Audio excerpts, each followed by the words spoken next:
What's up, guys? Ed here, and today we're talking speakers. First off, what we don't want out of our desktop monitors is for them to take up too much of our desk real estate.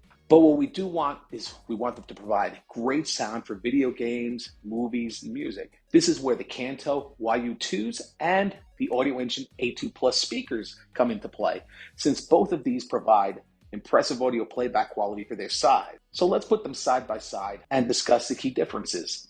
The Kanto YU2 speakers have a 50-watt peak per channel, whereas the Audioengine A2 Pluses, they have a 30-watt peak per channel. The Kantos have a Class D amplifier, whereas the Audioengines, they feature a dual-class AB monolithic amplifier. The Kanto YU2s, they have a 3-inch composite driver, whereas the Audioengine A2 Pluses have a 2 3/4-inch aramid fiber woofer. The Kantos don't support Bluetooth connections, whereas the Audioengines, they come with the built-in Bluetooth feature. The Kantos also allow you to choose from 10 different color options, whereas the Audioengines only come in 3 colors. Now, I can continue to give you this bullet point list of specs and features, but what you really want to know is if they're going to work for you. So let's start with, what do they both do well? Both pairs of speakers, they produce clear sound quality, and they're designed for computers and smartphones. They also don't take up a lot of desk real estate. What do they both lack? It's tough to make speakers this size and weight louder at this price point.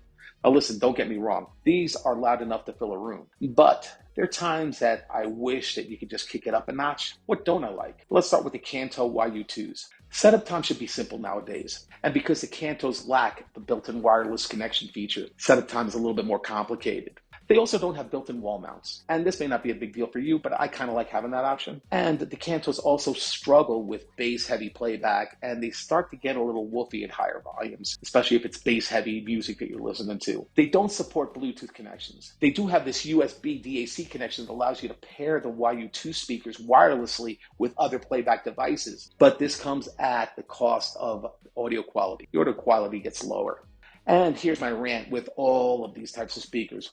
Is it too hard to put a volume knob on the front? And lastly, with the Kantos, I wouldn't keep them down the whole time. And this is more of a gut feeling. I just have a feeling that you'll get longer life if you don't pin the volume. Now, what don't I like about the Audioengine 2 Pluses? These are sometimes advertised as bookshelf speakers, and they're really desktop speakers. The 2 Pluses are an upgraded version of the 2s, and these were amongst the first desktop speakers that the company released. Now, what I don't like, they don't perform well with streaming media and smart TVs. They just don't have the horsepower and the volume knob thing, right? I don't know why that just drives me batty, But here, in both of these companies' defenses, in their defense, is the volume knob was easy to access and easy to use. All right.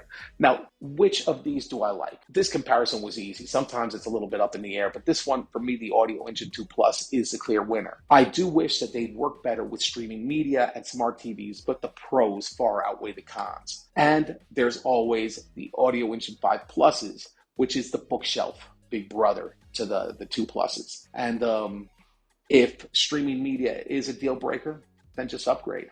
Now, here's why I liked the Audioengines as opposed to the Kantos. Easy setup, better bass response, the Bluetooth connectability, and the left and right speakers can be connected wirelessly. Also, I actually really dug that black satin finish.